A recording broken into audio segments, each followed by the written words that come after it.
Hello students, welcome back to my channel. आज इस video में हम बात करने वाले हैं determinants and principles of foreign policy के बारे में। जैसा कि मेरी पैरेलल वीडियोस चल रही हैं इंडियाज फॉरेन पॉलिसी के ऊपर, जो अभी तक राजीव गांधी की पॉलिटिकल सिचुएशन तक पहुंची हैं, वहीं पर ये डिटर्मिनेंट्स और प्रिंसिपल्स की वीडियो में डाल रही हूं, क्योंकि जब हम किसी चीज के ऑब्जेक्टिव्स ही नहीं समझ पाएंगे, जब हम किसी चीज के डिटरमाइनिंग फैक्टर्स ही नहीं समझ पाएंगे, तो हम उसे इन डिटेल कैसे पढ़ेंगे।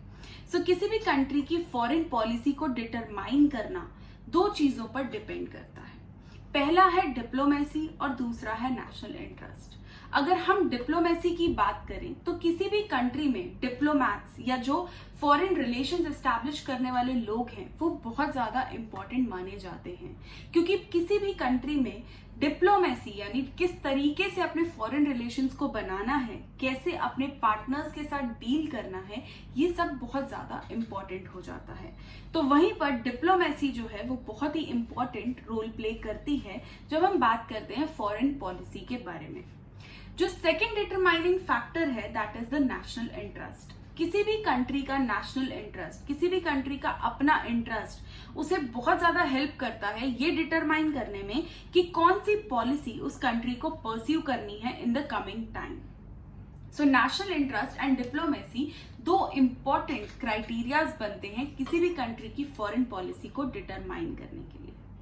अगर अब मैं बात करूं नेशनल इंटरेस्ट की, तो नेशनल इंटरेस्ट भी दो तरीके के होते हैं, एक फिक्स्ड और एक नॉन फिक्स्ड, यानी जो चेंज होते हैं। एक डायनामिक है जो बार बार बदलते हैं, जैसे कि मैं ये कैसे मुझे डील करना है चाइना के साथ या पाकिस्तान के साथ या यूएस के साथ, this will change with time. जैसा मेरा उनके साथ रिलेशनशिप बनेगा या जैसी मेरी कंट्री की नीड्स होंगी, जैसी मेरी कंट्री का इंटरेस्ट होगा, उसके अकॉर्डिंग मुझे अपने फॉरेन पॉलिसी को चेंज करना पड़ेगा, क्योंकि मेरा नेशनल इंटरेस्ट चेंज हो रहा है। बट फिक्स्ड इंटरेस्ट, जैसे मैं चाहती हूँ कि पीस प्रमोट हो, मैं चाहती हूँ कि सेक्युलरिज्म रहे, मैं चाहती हूँ कि डेमोक्रेसी रहे, मैं चाहती हूँ कि यूनिटी रहे, तो ये सारी चीजें जो है वो फिक्स्ड हैं और ये फिक्स्ड नेशनल इंटरेस्ट है मेरी अपनी कंट्री के। तो मैं उन्हीं के अकॉर्डिंग जो है काम करूंगी। डायनामिक और फिक्स्ड दो तरीके के नेशनल इंटरेस्ट जो है वो देखने को मिलते हैं। अब ये माना जाता है कि जो मेन डिटर्मिनेंट्स हैं किसी भी कंट्री के फॉरेन पॉलिसी के वो दो हैं, एक नेशनल इंटरेस्ट और एक आइडियोलॉजी। दोनों को ही हम डिटेल में समझने वाले हैं।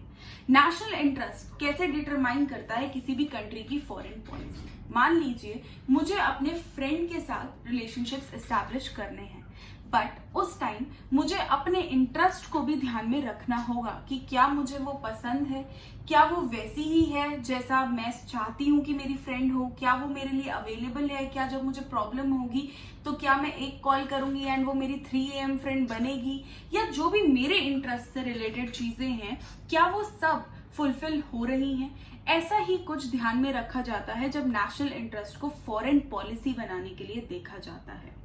एक तरफ तो नेशनल इंटरेस्ट हो गया, दूसरी तरफ आइडियोलॉजी भी बहुत ज्यादा इंपॉर्टेंट होती है किसी भी कंट्री की फॉरेन पॉलिसी को डिटरमाइन करने के लिए। यहां मैं नेहरू का एग्जांपल लेना चाहूंगी, जो आइडियोलॉजी में कोर बिलीव करते थे। तो नेहरू क्या मानते थे, क्योंकि वो आइडियलिस्ट थे, तो वो मानते थे कि दुनिया बहुत अच्छी है और बहुत अच्छे रिलेशंस जो है वो एस्टैब्लिश किए जा सकते हैं, इवन आप एनिमी को भी फ्रेंड बना सकते हो, ऐसा नेहरू का पर्सपेक्टिव था। तो आइडियलिज्म जिस तरीके से उसने हमें एक फेलियर दिया 1962 में, तो एक फॉरेन पॉलिसी को डिटरमाइन करने का बेस्ट वे है या नहीं, एक क्वेश्चन मार्क खड़ा हो जाता है। तो जो नेशनल इंटरेस्ट वाले सपोर्टर्स हैं और जो आइडियलिस्ट हैं, दोनों के बीच में आर्ग्यूमेंट होता है कि क्या बेस्ट डिटरमाइनिंग फैक्टर है फॉरेन पॉलिसी का। तो यहाँ पर यूएसएसआर और चाइना के रिलेशनशिप की बात की जाती है कि दोनों जो हैं वो सिमिलर आइडियोलॉजी फॉलो करते थे, फिर भी उनके बीच में एक टाइम पर क्लैशेस हो गए थे। वो क्यों हुए थे? क्योंकि नेशनल इंटरेस्ट अलग था उनका। दोनों की आइडियोलॉजी सेम थी, कम्युनिज्म, सेक्युलरिज्म छोड़ करके सोशलिज्म, ठीक है। ये सारी बातें जो हैं ये चाइना की तरफ थी और यूएसएसआर की तरफ भी थी। ये सब अडेप्ट करते हुए भी वो एक दूसरे के साथ नहीं रह पाए। क्यों? क्योंकि उनके नेशनल इंटरेस्ट अलग थे। इसलिए नेशनल इंटरेस्ट को एक इंपॉर्टेंट फैक्टर माना गया for determining the foreign policy. कुछ और भी इंपॉर्टेंट डिटर्मिनेंट्स हैं फॉरेन पॉलिसी के जिनको अब हम डिस्कस करने वाले हैं। सबसे पहला जो डिटरमाइनिंग फैक्टर है दैट इज हिस्ट्री, किसी भी कंट्री की हिस्ट्री।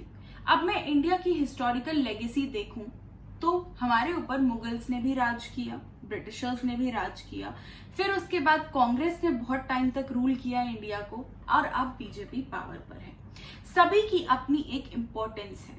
अगर मैं बात करूं नेहरू की पहली स्पीच ट्राइस्ट विद डेस्टिनी या उनके ऑब्जेक्टिव रेजोल्यूशन की जो उन्होंने पार्लियामेंट में दिया था, उन सभी में कुछ कॉन्क्रीट बातें थी कि हम डेमोक्रेसी में जाना चाहते हैं, यानी वो किसी राजा का रूल नहीं चाहते थे, क्योंकि कहीं ना कहीं वो अपनी हिस्ट्री से इंस्पायर्ड थे। कहीं ना कहीं उन्होंने मुगल रूल में देखा था कि किंग रूल करता है तो क्या होता है, एक मोनार्क आता है तो क्या सिचुएशन हो जाती है कंट्री के अंदर। तो उन सभी चीजों को ध्यान में रखते हुए ये चीज सोची गई कि नहीं, हमें डेमोक्रेसी की तरफ जाना है, हम मोनार्की की तरफ नहीं जाएंगे। सेक्युलरिज्म चूज किया गया, क्यों?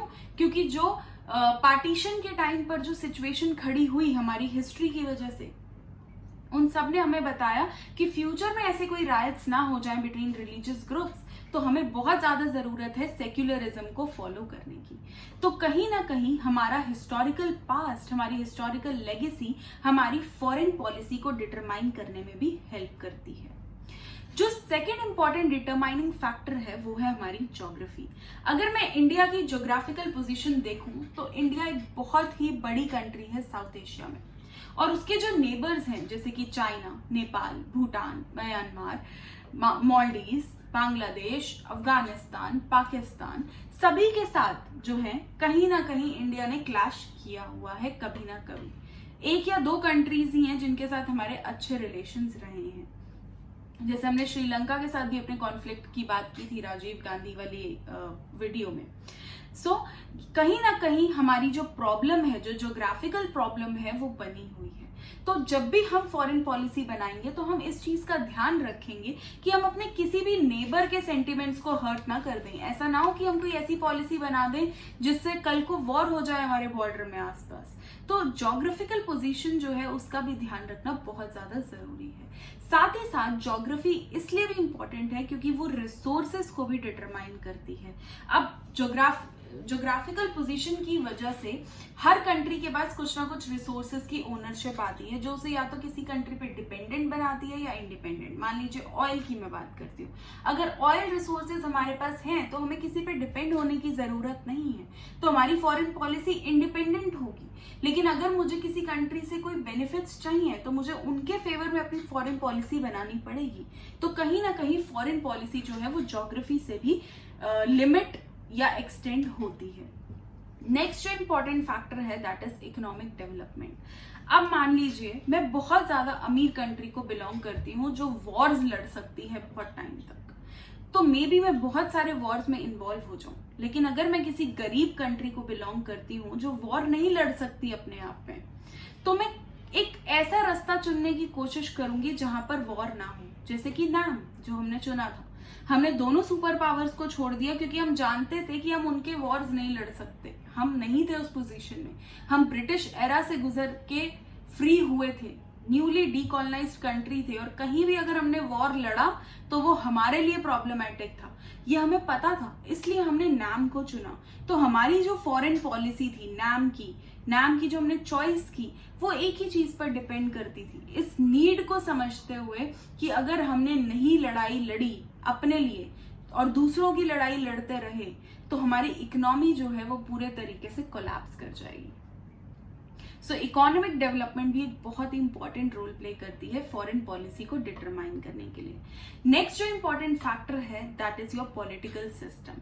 अब मेरा पॉलिटिकल सिस्टम कैसा है? मोनार्की है तो राजा के ही डिसीजंस चलने वाले हैं, एक रूलर होगा जो मोनार्क बन के बैठा होगा और वही फॉरेन पॉलिसी बनाएगा। लेकिन अगर मैं डेमोक्रेसी में हूँ, we the people of India में हूँ, तो यहाँ पर लोगों का ध्यान रखते हुए, पार्लियामेंट की सुप्रीमेसी को मानते हुए, लॉ को इम्पोर्टेंट समझते हुए ही मुझे फॉरेन पॉलिसी बनानी पड़ेगी। तो हमारा पॉलिटिकल सिस्टम क्या है, कैसा है, इस पे भी जो है हमारी फॉरेन पॉलिसी बहुत ज्यादा डिटरमाइन करती है। नेक्स्ट जो इंपॉर्टेंट फैक्टर है that is public opinion. Public opinion ने तो न्यूक्लियर डील जो 2007 में हुई थी उसमें भी अपनी इंपॉर्टेंस दिखा दी थी। कहीं ना कहीं रूलिंग गवर्नमेंट को दोबारा पावर पर लाकर पब्लिक ओपिनियन ने ये दिखा दिया था कि एक डेमोक्रेटिक कंट्री में लोगों की वॉइस कितनी ज्यादा इंपॉर्टेंट है। We the people of India, actually we the people of India है। इस चीज को दिखाने के लिए जो है न्यूक्लियर डील का एक एग्जाम्पल लिया मैंने। ये बहुत ही इंपॉर्टेंट एग्जाम्पल है जो ये दिखाता है कि फॉरेन पॉलिसी बनाने के लिए या रिलेशन एस्टैब्लिश करने के लिए भी हमें पब्लिक ओपिनियन की बहुत ज्यादा जरूरत है। अगर मैं अभी टिकटॉक वाला केस देखूं या फिर लोग किस तरीके से चाइनीज गुड्स को बर्न कर रहे थे जब वो 20 सोल्जर्स हमारे जो हैं जब उनको मारा गया, तो ये भी एक पब्लिक ओपिनियन है। लोगों ने अपनी ओपिनियन दी कि नहीं, हम नहीं चाहते कि चाइना के साथ अब हम रिलेशंस रखें क्योंकि हमारे अपने ही लोग मर रहे हैं। तो ये भी हमारी फॉरेन पॉलिसी को डिटरमाइन करने में इसने भी बहुत इंपॉर्टेंट रोल प्ले किया कि चाइना के साथ हमें किस तरीके के रिलेशंस आगे रखने हैं ताकि हमारा जो फॉरेन रिलेशन है विद चाइना वो कैसा बनेगा, ये भी पब्लिक ओपिनियन से ही गाइड हुआ था।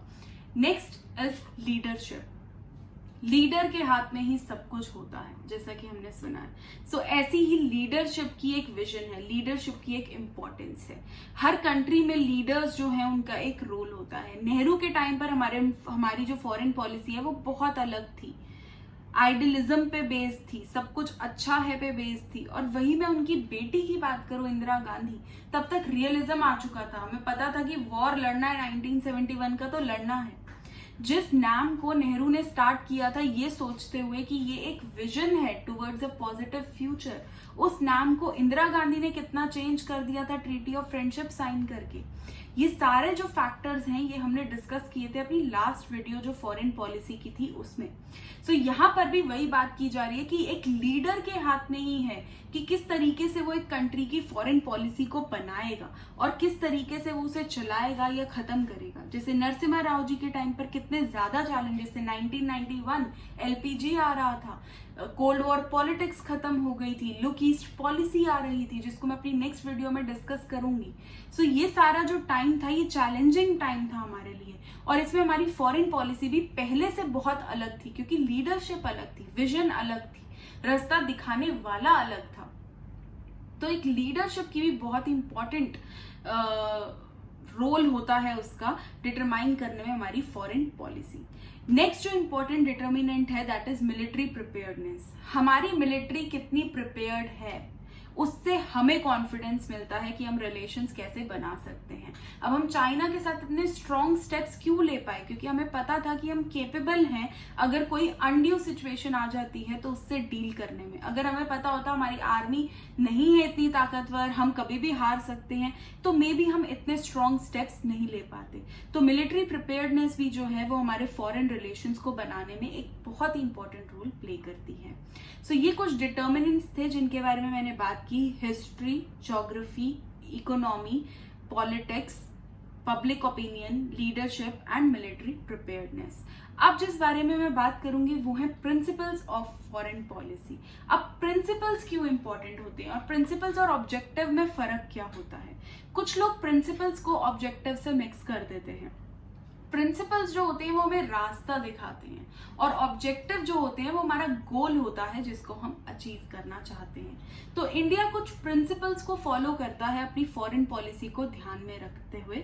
सबसे पहला तो पंचशील है जो हमने चाइना के साथ साइन किया था, जिसमें non intervention, non aggression, peaceful intervention, चीजों को पीसफुली सॉल्व करना, एंटी कॉलोनियलिज्म, नॉन वायलेंस, ये सारी चीजें आती हैं। तो यही सब जो है मेन प्रिंसिपल्स हैं इंडिया की फॉरेन पॉलिसी के, जिसमें वो बात करता है कि किस तरीके से हम रिलेशनशिप से डील करेंगे। सो नाम भी एक प्रिंसिपल है जो हमने चुना कि हम अलाइन नहीं होना चाहते with either of the super powers. तो ये भी हमारा एक तरीके का प्रिंसिपल था।